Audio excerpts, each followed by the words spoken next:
warahmatullahi wabarakatuh.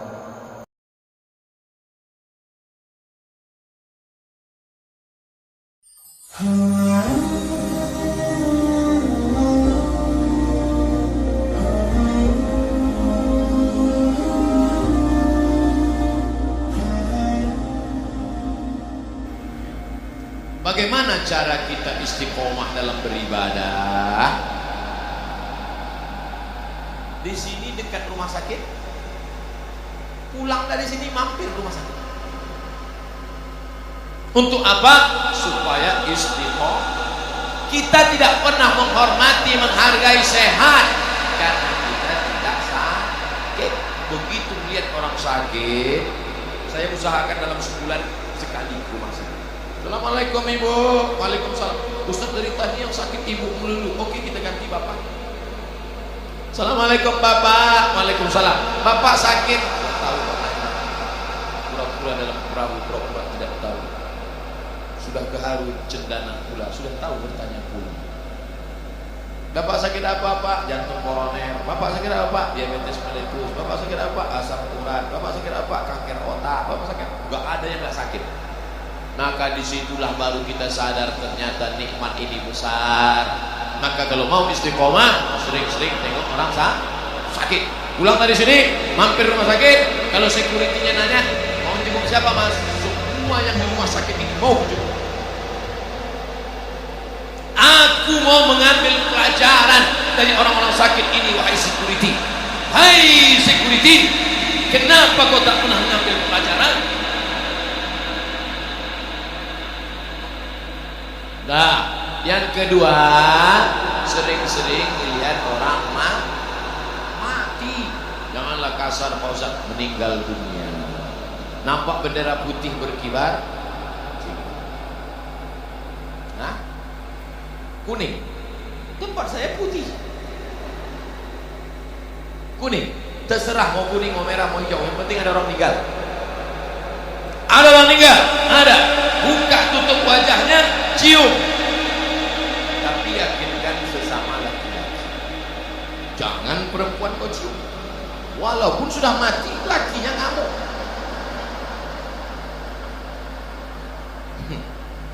Saya enggak pernah nyoba. Bukan. Betapa kita tahu dulu gagah perkasa, tegak berotot, punya kuasa. Setelah meninggal dunia, dingin kulitnya, sejuk macam es batu. Yang belum pernah mencium orang mati, merasakan ujung hidung, senggol pipinya macam es batu, membeku, mata melotot. Tak ada satupun orang mati yang bisa memejamkan matanya. Semuanya dipejamkan orang lain. Makanya jangan langsung datang jenguk orang mati kalau tak berani memejamkan mata. Biarkan dulu agak-agak antrian ke-5 ke-6 apa. Datang ke sana, pejamkan matanya. Allahumma ighfir li fulan ibni fulan warfa' darajatahu ma'al ghabirin. Betapa kita tak ada apa-apa. Antar sampai ke pemakaman. Tegak berdiri kau di samping liang lahat. Tengok ke dalam. Iya, kalau liang lahatnya seperti ini penuh dengan bunga-bunga. Tidak ada saudaraku, kosong hanya tanah. Kebetulan tempat itu tanahnya tanah merah, tanah liat. Habis hujan tadi basah. Kata panitia penyelenggaraan jenazah, gimana? Ada air.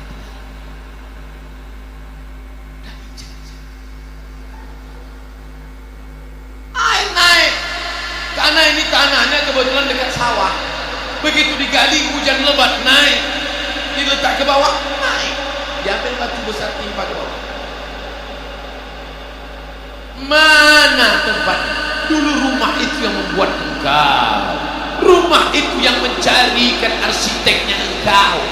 Tapi sekarang tidak ada sejengkal pun di rumah itu yang mau menerima engkau.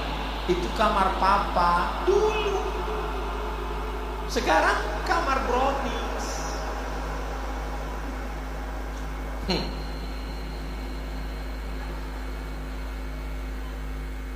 Pertama, lihat orang sakit. Kedua, lihat orang mati. Ketiga, lihat liang lahat. Keempat, jangan ikut itu sering ikut pengajian live maupun streaming. Bagaimana cara menemukan jodoh kita tanpa pacaran, Pak Ustaz?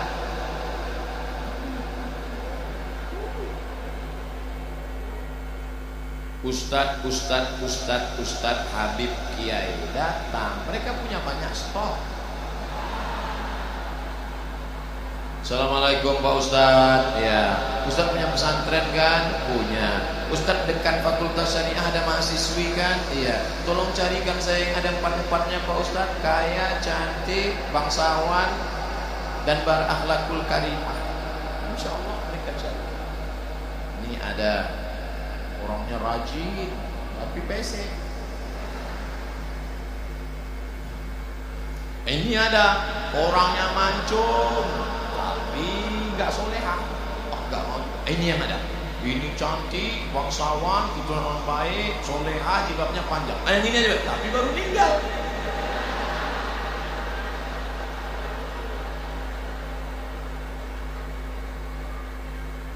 Kalau jodoh takkan kemana? Itu kata-kata indah, tapi harus ada usaha. Ustaz Muhammad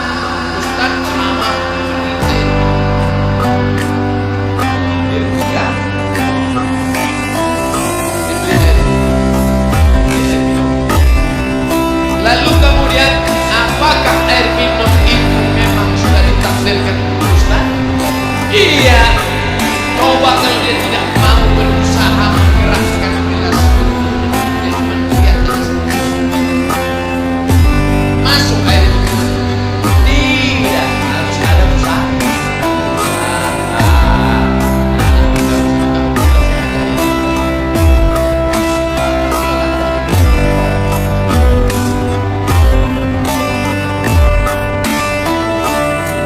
Ustaz, apa hukumnya sholat bagi pelaku zina? Diterima apakah sholatnya Pak Ustaz? Sholat dilakukan Pak Ustaz dan Mukhtar dan siapa yang sholatnya tidak mencegah dirinya dari perbuatan keji dan munkar, maka dia semakin jauh dari Allah. Inna sholata tanha 'anil fahsya'i wal munkar. Apakah dengan dosa itu dia menjadi kafir, Pak Ustaz? Dia tidak kafir kalau tidak ingkar. Kalau dia katakan tidak ada di Tuhan, tidak ada di surga, tidak ada di neraka, tidak ada di akhirat, dan dia kafir. Tapi kalau dia sedang buat dosa, maka dia fasik. Wallahu la yahdil qaumal fasiqin. Allah tidak berikan hidayah kepada orang yang fasik. Mudah-mudahan kita diselamatkan dari fasik. Terima kasih Ustaz. Semoga Ustaz selalu dalam dengan Allah SWT. Amin. Kenapa Ustaz selalu bacakan doa di belakang? Ya supaya jamaah mengaminkan. Amin. Amin. Oh kalau gitu Ustaz aja yang enak. Ustaz yang dapat, kami yang mengaminkan mendapat juga. Apa kata malaikat? Walaka misluh. Kau tadi sudah mengaminkan, engkau dapat yang sama seperti yang. Makanya ibu kalau bapak berdoa, ibu aminkan, tapi ibu tanya dulu doanya apa. Nah, nanti orang amin, amin. Tanya mas doanya apa. Bagaimana jika ada pertanyaan masalah agama, tapi kita tidak memiliki ilmu? Apakah kita boleh berpendapat atau bagaimana Pak Ustaz? Saya menjawab yang saya pernah baca, yang saya pernah dengar, yang saya pernah belajar, yang saya pernah tahu. Kalau saya nggak tahu, kertasnya saya bawa pulang. Itu kami tonton di YouTube. Ustaz nggak pernah bilang nggak tahu. Kenapa semuanya Ustaz jawab? Yang nggak saya jawab dipotong videonya. Yang diupload yang saya jawab saja. Kalau saya nggak tahu, jangan dijawab. Inna sam'a, telingamu, wal basar, matamu, wal fuad, hati, pikiran, lidahmu, semua akan ditanya. La taqfu ma laisa laka bihi ilmun. Kalau nggak tahu, jangan bicara, jangan ngomong. Walaupun titel kita MSI, Master Sosiologi. Terima kasih Ustaz. panjang umur, sehat selalu. Amin. Kan? Mengenai fikih Ustaz. Oke. Air kencing itu kan najis, ya. Air sperma itu kan suci, tidak najis. Mengapa apabila kita kencing hanya istinja saja, sementara itu najis? Kenapa kita keluar sperma harus mandi? Sudah gitu kata Nabi.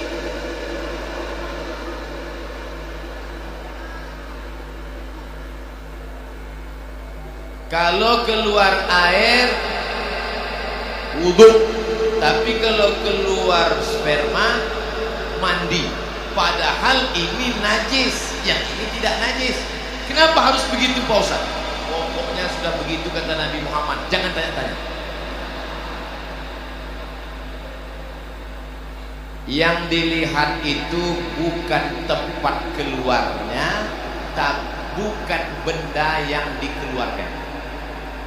Yang dilihat itu bukan saluran tempat keluarnya, bukan pula cairan yang dikeluarkan, tapi yang dilihatkan itu adalah talazzuz.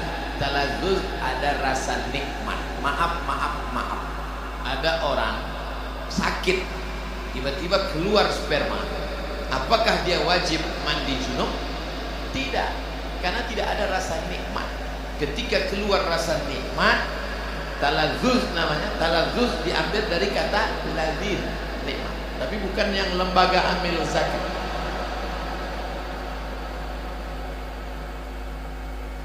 Ada orang mandi, habis mandi habis mandi tiba-tiba pas dia buang air kecil keluar sperma. Apakah dia wajib mandi junub? Tidak, karena tak ada talazzuz. Jadi ilat sebab mandi junub itu adalah talazzuz, ada rasa nikmat, barulah dia disuruh mandi. Beda kalau ketemu dua khitan. Idza iltaqal khitanan faqad wajabal ghuslu wa illam yanzil. Kalau orang melakukan senggama, duhul, walaupun tidak keluar spermanya tetap mandi. Itu kasusnya berbeda. Nah, jadi yang dilihat di sini bukan saluran tempat keluarnya, bukan pula cairan yang keluar, tapi talazzuz, rasa nikmat itu yang menyebabkan dia disuruh mandi. Bid'ah sudah merajalela. Bagaimana mengatasinya? Bid'ah pangkal tidak bersatunya umat Islam. Perbuatan, ucapan, tindakan, pikiran tidak ada dalilnya bid'ah. Sesuatu yang tak ada dalilnya bid'ah. Pergi dia ke tanah lapang, dibentangnya sajadah, digelarnya sajadah, dia sholat. Allahu Akbar. Kenapa ente sholat di sini? Semakin panas, semakin berkeringat, semakin banyak pahalanya. Itu bid'ah, tak ada dalil sama sekali. Selama ada dalilnya, maka tidak boleh kita bid'ah. Jangan membid'ahkan orang kalau ada dalilnya. Selama ada dalil, ada dalam Quran, ada dalam sunnah, ada dalam ijma', ada dalam qiyas, maka tidak boleh kita bid'ah. Ibu-ibu kumpul ramai-ramai baca Yasin. Yasin wal Qur'anil Hakim, innaka laminal mursalin ala siratim mustaqim. Tentu ada orang bid'ah. Apa ini ramai-ramai baca Yasin? Bid'ah. Karena masih ada dalilnya, dalil am, dalil umum.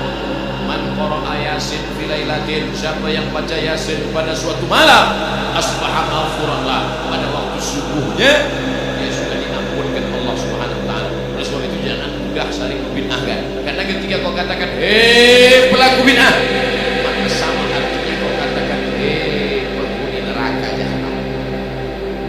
Imamnya ente siapa? Merakapnya bapak ente. Apa hukumnya pakai celana panjang yang melebihi mata kaki? Ini saja saja ini. Apakah itu termasuk orang masuk neraka?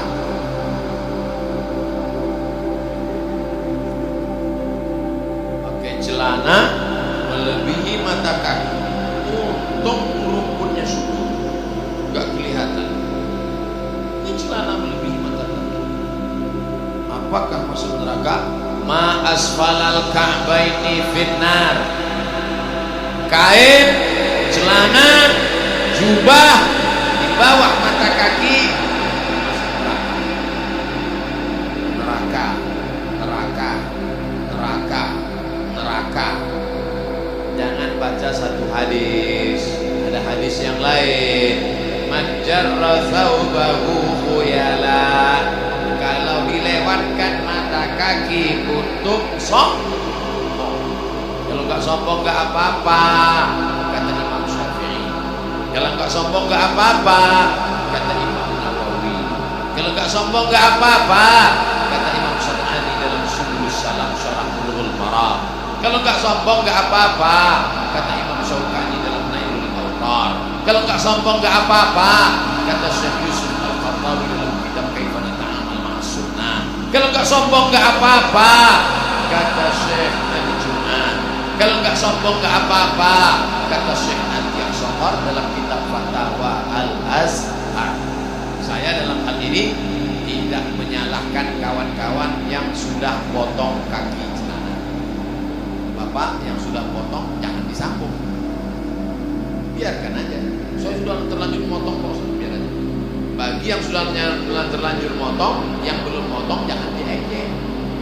Jangan nanti pulang dari sini, kelihatannya setelah hijrah makin tinggi ini. Yang udah motong biarin, yang nggak motong. Kalau antara yang udah motong dengan yang belum motong saling ngejek, yang ketawa, yang nggak pakai celana,